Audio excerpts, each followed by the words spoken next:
Welcome to the Conquer Your Mountains Week 2 podcast. And this episode is titled Exodus, where we will explore transitions and how they relate to working professionals. Today's episode is all about escaping from the things that can hinder a professional from succeeding. I'm excited to once again have Arthur Madondo joining me today. Arthur was on our show last week and he is back by popular demand. Arthur is a chartered accountant, and over the past 15 years, he has been a financial manager at several well-known brands that have included a multinational food franchise, a tech company, and a global Big Four audit firm. And most of his career was in South Africa, but he's currently now based in Canada. So he has certainly traveled the world. In this episode, we'll be discussing career and life transitions, and we'll be exploring questions like how do we overcome obstacles and setbacks when we're pursuing our resolutions? How do we identify the things that are hindering our success? How can we stay motivated and focused even when things are difficult? So Arthur, welcome to the show and thanks for joining me once again. Hi Mandla, thanks for inviting me and hello to your listeners. The Book of Exodus is about breaking free from slavery. As a professional kicking off a new project or a new year, what things could we have become slaves to, and how do we find freedom? From my experience, I think one of the key things that could enslave a professional would be career dissatisfaction. Okay. So feeling stuck in a job that doesn't align with your passion or values is one of the key things that I've seen time and time again people go through and endure. I think one of the ways to freedom will be just to explore career options that align with your interests and skills and values. Consider some professional development or network and see what else is out there that could entice your passions and your professional needs. How do you avoid making the same errors? Well, not an error, but certainly if you started something, whether it was a new job or whatever it was, at that point it seemed enticing, and there might have been a honeymoon period where everything was going the way you thought it would, and suddenly after say 6 months the honeymoon is over and you're like, oh, hang on, this isn't what I signed up for. I need to find something else. I'm now trapped. But how does one avoid getting into an endless cycle of slavery? So I think one of the key things would be to constantly reflect, being able to have some form of tool that helps you look back at the previous year or previous 6 months and evaluate yourself to say, is this still giving me satisfaction? Am I growing in the space that I'm in? Am I adding the best value towards the people that potentially I lead or that are in my team? And once you identify that some of those have become negatives, I think that's a key starting point into evaluating whether it's time for you to look for something new or fresh. And it's not entirely always a negative thing. I think yes. In the professional world, I think there's always a time stamp towards your career or the place that you're at any given point in time, and it's different for everyone. It can take 6 months, it can take a year, it can take 10 years for one person. So it's important, I think, for each individual to constantly reflect. Like what you said about the timestamp, because often it's not that you're in the wrong place. It could be that you've outlived where you should be, and you need to move Absolutely. on. Yeah, absolutely. I think we also grow from time to time, and sometimes an environment is that you're in, you've outgrown that environment, and it's time for a new chapter in your life. Yes, definitely. And I believe that breaking into freedom is not just about changing jobs. I think there could be other things that one changes. You could remain in the same job, but maybe you're doing different things. From your experience, what are the other types of transitions that you've had to make in your career journey? One of the key elements that I had to change was moving just from being a self-sustaining independent employee to one that becomes a manager. Okay, yes. Assuming a managerial role and being responsible for a team of people. So that transition in the beginning for me was quite scary, and there was a lot of unknowns whether I could be able to lead other people in a team. But by breaking just the mindset, and it's a mindset shift that needed to happen inside of me, and believing in myself and my capabilities, but also leveraging assistance, right, from the senior peers in the workspace who were able to mentor me, encourage me, and advise me on how to become an effective manager or an effective leader in a team, were some of the things that helped me. Definitely, I can relate to the mindset shift. And sometimes the mindset shift can happen even if nothing changes externally.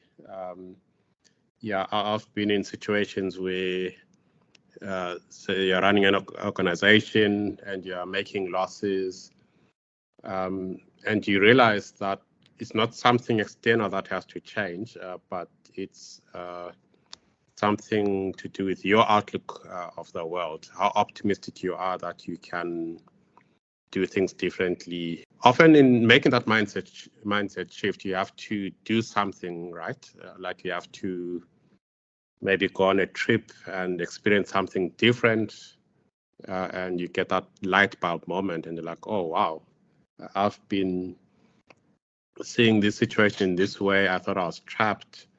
I thought there was no way to change the profitability of our business, and I've just realized that I've been looking at it totally wrong. I don't know if you've experienced that as well. Absolutely, right. So again, that's where growth happens, right? It normally happens in times where you might feel you're experiencing some setbacks or there's self-doubt, but if you shift the perspective, you see that it's actually an opportunity to learn and to grow that can catapult you onto the next phase of your professional life. I think the key thing is remaining open-minded and always looking at the positive aspect or the positive outlook, and try to visualize success and how you can capitalize all those moments that might appear as if they are setbacks or losses to your advantage. And other, there's this notion where some people think that we can be slaves to our salaries. And I know that you've been in the entrepreneurial world at some stages in your career, and you've also been also in the corporate world. Do you think it's true that one can be a slave to a salary? There's definitely room for you to become a slave to a salary, living from paycheck to paycheck, being trapped in, debt, depending on the commitments that you've made. Whereas life is not all about that. One needs to explore what their values are in life and try and align those values with whether you are in the right place career-wise, right? So what do I mean?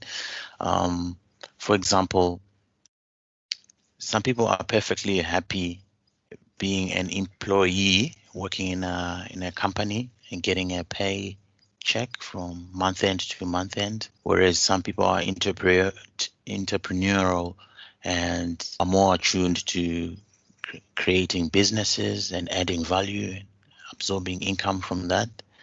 Yes. There's no if I may put it, a perfect scenario. It all boils down to each individual person's preference. However, the key thing is, I think, not to be financially enslaved, and whatever income you're earning shouldn't be enslaved in things like debt or reckless spending, inability to save or invest in other opportunities. How one can get freedom from that will be, creating a budget, working towards some form of financial goals, and seeking professional advice is one of them as well. And, making long-term financial plans so that you're not enslaved in your income. The concept of financial freedom is something that many people grapple with. And I think a very small minority achieve true financial freedom. What I've found is that often we are financially enslaved because we don't know what tools we have to break that financial bondage. And sometimes we think that the only means of wealth creation are our paycheck. But if you look at your life holistically, there's so many other ways that one can be creating that financial freedom over time, whether it's investing in property on the side, it could be growing a share portfolio, it could be doing something that is a hobby over weekends that enables you to create new forms of income. What's your experience been with that, Arthur, in terms of creating financial freedom? And is that a concept where you can arrive and say I'm financially free, or is it always a work in progress?